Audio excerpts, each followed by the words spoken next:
బ్రహ్మ ముహూర్తం అంటే ఏమిటి? బ్రహ్మ ముహూర్తం దివ్య సమయానికి అర్థం, ప్రాముఖ్యం, కథ. బ్రహ్మ ముహూర్తం అంటే రాత్రి చివరి భాగంలో సూర్యోదయానికి ముందు వచ్చే ఒక పవిత్రమైన, శుభప్రదమైన సమయం. ఇది సాధారణంగా ఉదయం 3:45 నుండి 5:30 గంటల మధ్య ఉంటుంది. ఈ సమయంలో నిద్రలేచి ధ్యానం, పూజలు, యోగా, పారాయణం వంటి ఆధ్యాత్మిక కార్యకలాపాలు చేస్తే అత్యంత శ్రేయస్సు లభిస్తుంది. అర్థం: బ్రహ్మముహూర్తం అనే పదానికి మూలం సంస్కృతం. బ్రహ్మ సృష్టికర్త, పరమాత్మ, జ్ఞానం. ముహూర్తం శుభ సమయం. అందువల్ల ఇది బ్రహ్మకు సంబంధించిన సమయం, అంటే అంతర్గత సత్యాన్ని చేరడానికి, జ్ఞానాన్ని పొందడానికి అత్యుత్తమమైన సమయం. కాల వ్యవధి.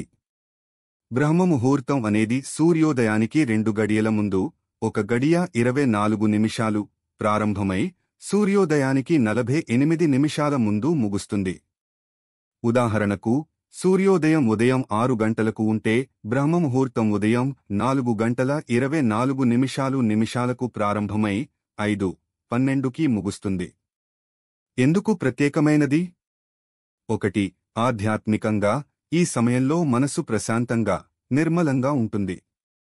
భగవంతుని స్మరణ సులభమవుతుంది. 2. మానసికంగా ఏకాగ్రత పెరుగుతుంది. చదువు, జపం, ధ్యానం వేగంగా గుర్తుకు వస్తాయి. 3. శారీరకంగా ఈ సమయంలో గాలి శుద్ధంగా ఉంటుంది. ఊపిరితిత్తులకు మంచి ఆక్సిజన్ లభిస్తుంది. అందుకే దీన్ని అమృత సమయం అని కూడా అంటారు. ఈ సమయంలో చేసిన పనికి శతగుణ ఫలితం లభిస్తుందని వేదాలు చెబుతున్నాయి. బ్రహ్మముహూర్తంలో చేయాల్సినవి: నిద్రలేచి స్నానం చేయడం, జపం, ధ్యానం, ప్రాణాయామం, శాస్త్రపఠనం లేదా విద్యాభ్యాసం, దేవుని స్తోత్రాలు, పూజలు. ఒక చిన్న కథ. ఒకసారి ఋషులు బ్రహ్మదేవుని అడిగారు, ఓ బ్రహ్మదేవా, ఎప్పుడు చేసిన జపం ఎక్కువ ఫలితాన్ని ఇస్తుంది? అప్పుడు బ్రహ్మదేవుడు ఇలా అన్నారు: సూర్యోదయానికి ముందు వచ్చే ఈ పవిత్ర సమయం నా పేరు మీదుగా ఏర్పడింది. ఈ సమయంలో చేసే జపం, పూజ, విద్యాభ్యాసం 100 రెట్లు ఫలితాన్ని ఇస్తుంది. ప్రకృతిలోని శక్తులన్నీ నిర్మలంగా ఉండే సమయం ఇది. ఎవరు ఈ సమయాన్ని సద్వినియోగం చేసుకుంటారో వారికి ఆయురారోగ్యాలు, జ్ఞానం, ఆధ్యాత్మిక బలం కలుగుతాయి.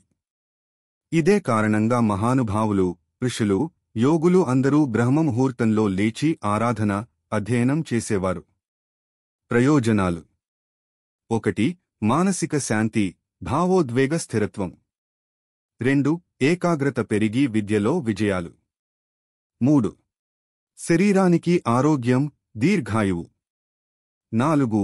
ఆధ్యాత్మిక వృద్ధి, దేవతల అనుగ్రహం. 5. రోజంతా ఉత్సాహం, శక్తి పెరగడం. ముగింపు: బ్రహ్మముహూర్తం అనేది కేవలం ఒక సమయమేమీ కాదు, మనసును, శరీరాన్ని, ఆత్మను పునరుత్తేజం చేసే దివ్య క్షణం.